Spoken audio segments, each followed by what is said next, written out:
Hello, I am Pradip Bhosle, Senior Clinical Design Engineer. I am going to talk about the TMJ.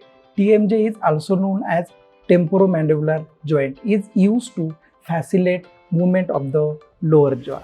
For this intricate joint, we provide the TMJ solution. For this stage, for end-stage joint disease, syndromic, congenital deformities and TMJ ankylosis, etc.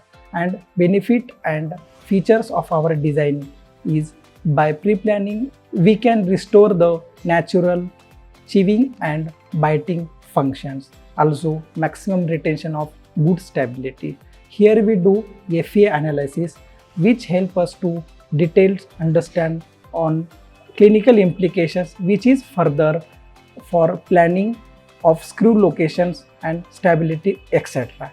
As we have been granted patent for FOSSA and articular condyle implant design in last year. Using this design, we have done almost more than 200 cases across the India. Thank you.